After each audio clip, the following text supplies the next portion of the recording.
이스라엘 하마스 전쟁이 끝없는 보복의 악순환 속에 빠져들고 있습니다. 하마스의 기습적인 공격으로 촉발된 전쟁은 이스라엘과 세계에 큰 충격을 안겨줬고, 많은 민간인들이 희생당한 이스라엘은 마치 종기가 부풀어 오르기를 기다렸다가 짜내는 것처럼 작정하고 하마스 섬멸을 공언했습니다. 현재로서는 어느 한쪽도 물러설 기미가 보이지 않는데요. 전력에서 압도적 우위에 있는 이스라엘이 종전을 선언하기 전에 전쟁은 끝나지 않을 것 같다는 분석이 지배적입니다. 그도 그럴 것이 이스라엘은 아랍 국가연합은 물론이고 미국을 비롯한 국제사회의 휴전 요구도 거부하고 가자 지구에 엄청난 공습을 가한 후 지상군을 투입해 작전을 진행하고 있습니다. 이제 가자 지구는 보병이 겪을 수 있는 최악의 시나리오인 시가전이 펼쳐지고 있으며, 이 과정에서 얼마나 많은 사상자가 발생할지는 누구도 정확히 예측할 수 없습니다. 그럼에도 이스라엘은 어떤 희생을 감수하고서라도 하마스를 완전히 없애겠다는 의지를 꺾지 않고 있습니다.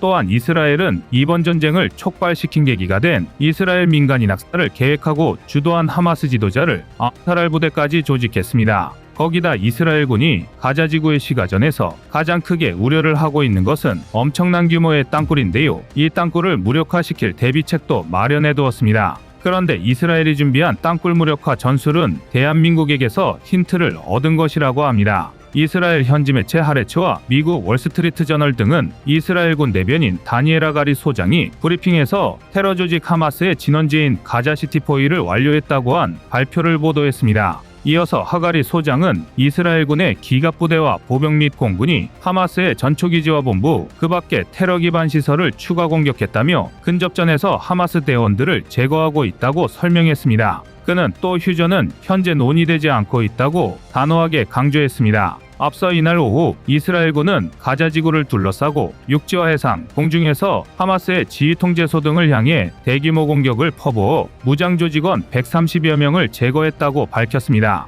특히 전날 밤부터 이날 아침까지 카라마와 자이툰 일대를 공격해 가자시티 중심부로 다가갔으며, 일부는 공습과 해상, 함정의 포격 지원을 받았다고 이스라엘군 관계자는 전했습니다. 또한 헤르지 알레비 이스라엘군 참모총장은 공군기지에서 발표한 성명에서 가자시티를 포위 중이라고 밝히면서 우리는 전쟁에서 또 하나의 중요한 단계에 진전을 이뤘다고 말했습니다. 그는 현재 이스라엘군 병력은 밀집되고 복잡한 도시 지역에서 전투하고 있으며, 정확한 정보와 공중과 바다에서의 공습 지원이 전투를 더욱 효과적으로 만들고 있다고 설명했습니다. 베냐민 네타냐후 이스라엘 총리도 성명을 내고 지금이 전투의 정점이라며 가자시티 외곽을 통과했다고 밝혔습니다. 지오라 아일랜드 전 이스라엘 국가안보회의 의장은 이스라엘군이 이번 작전으로 가자지구 북부를 남부와 차단했으며 가자시티를 포위할 수 있는 위치에 자리 잡았다고 밝혔습니다. 에일랜드 전 의장은 이스라엘군이 포위망을 유지하려면 가자지구 북쪽에서 남쪽으로 이어지는 터널도 파괴해야 한다며 힘든 전투가 수주일 동안 이어질 수 있다고 덧붙였습니다. 그래서 이스라엘은 어떻게든 하마스의 땅굴을 처리할 방법을 모색하고 있는데요. 이에 대두된 한 가지 방식이 바로 스펀지 폭탄입니다. 스펀지 폭탄은 일반적인 폭탄과 다르게 화학 반응을 이용한 방법인데요. 특정 화학물질 두 가지를 섞었을 때 폭발적으로 거품이 발생하고, 이를 가만히 놔두면 결정화되면서 붙는 것을 이용한 폭탄입니다. 이스라엘은 하마스의 땅굴 안에서 스펀지 폭탄을 터뜨려 거품으로 땅굴 안을 채워버리고 그대로 묻혀서 땅굴을 무력화시키는 방식을 활용하기로 했습니다. 이를 좀 더 편리하게 운용하기 위해 금속 칸막이가 있는 특수 플라스틱 용기에 두 화학물질을 집어넣고 던지기 직전에 금속 칸막이를 제거하는 식으로 사용하는 별도의 장치까지 만들었습니다. 다만 이 방법에도 한계는 있습니다. 우선 땅굴을 일시적으로 무력화할 뿐 그 자체를 없애지는 못해서 근본적인 해결이 되지 않습니다. 또한 취급이 까다로운 나머지 이걸 운용하다가 화학물질을 뒤집어쓰고 시력을 잃은 병사까지 있었습니다. 현재 하마스 본거지를 포위하고 본격적인 소탕전에 돌입하려는 상황에서는 좀 더 확실하고 안전한 방법을 사용할 필요가 있었습니다. 바로 이 지점이 현재 이스라엘군이 마주한 큰 숙제 중 하나입니다. 이스라엘은 중부로 침투해 가자 지구를 분리하는 데에는 성공했지만 어디까지나 지상의 점령일 뿐입니다. 이번 전쟁의 또 다른 변수는 땅굴인데요. 가자 지구에는 하마스가 파놓은 500km의 지하 터널이 연결되어 있습니다. 과거 하마스는 북한과의 교류 과정에서 북한이 한국을 상대로 건설한 땅굴을 보고 깊은 인상을 받았습니다. 이스라엘이 가자 지구를 봉쇄하기 위해 높은 장벽을 설치하자 하마스는 이를 극복할 방안을 찾고 있었고, 그중 하나가 바로 북한의 땅굴이었습니다. 이들은 북한 못지않게 땅굴 전술을 잘 활용하고 있습니다. 오래전부터 가자지구 지하에는 체계적이고 복잡한 지하터널이 길게 뻗어 있는 것으로 알려졌습니다. 이들은 자랑스레 그 일부를 공개하면서 이번 침공의 신호탄이었던 가삼 로켓 등을 보관하는 모습까지 과시했는데요.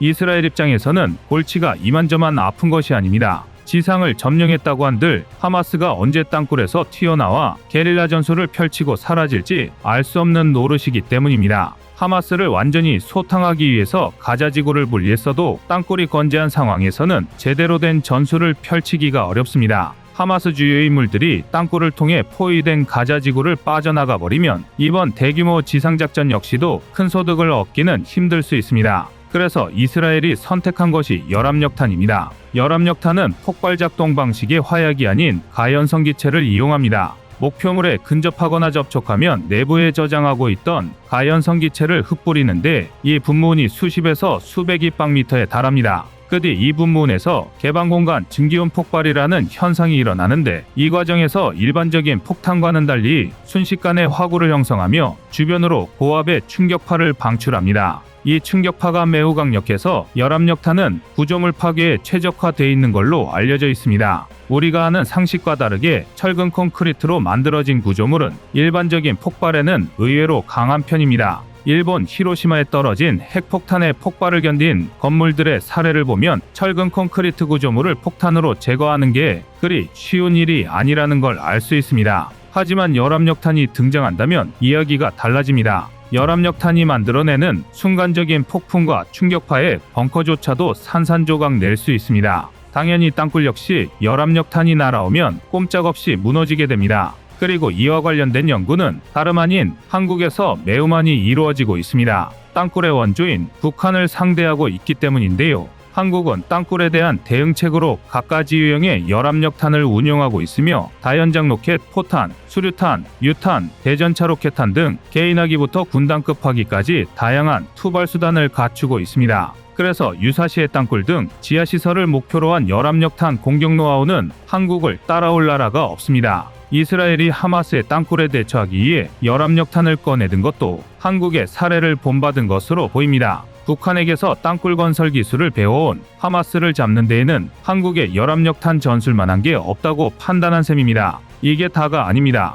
이스라엘은 가자지구에서의 정규전뿐만 아니라 비정규전 역시 준비하고 있습니다. 바로 철저한 복수인데요. 이스라엘은 지난 10월 7일 자신들의 영토에 침입해 1,400명 이상의 민간인 학살을 계획하고 주도한 하마스 지도부를 제거하기 위한 특수부대 닐리를 구성한 것으로 알려졌습니다. 닐리는 이스라엘의 영원한 자는 거짓말을 하지 않는다라는 히브리어 구절을 줄여서 만든 이름인데요. 이번 전쟁의 시발점이 된 이스라엘 민간인 학살을 직접적으로 시행한 하마스의 하부 조직인 누크파 대원들과 그 수뇌부의 제거가 주된 목표입니다. 이스라엘 정부는 닐리의 존재에 대해 명확한 답변을 내놓고 있지 않으나 많은 이스라엘 관련 전문가들은 신베트와 모사드가 닐리를 구성하고 있는 것으로 분석하고 있습니다. 그런데 자국인들에게 치명적이고 끔찍한 피해를 남긴 조직의 대원을 제거하기 위해 이스라엘이 비밀특수부대를 결성한 것은 이번이 처음이 아닙니다. 1972년에 팔레스타인 무장단체 검은 9월단이 미넨 올림픽 선수촌에 침입해 이스라엘 선수들을 인질로 억류하다가 공항에서 탈출을 시도했습니다.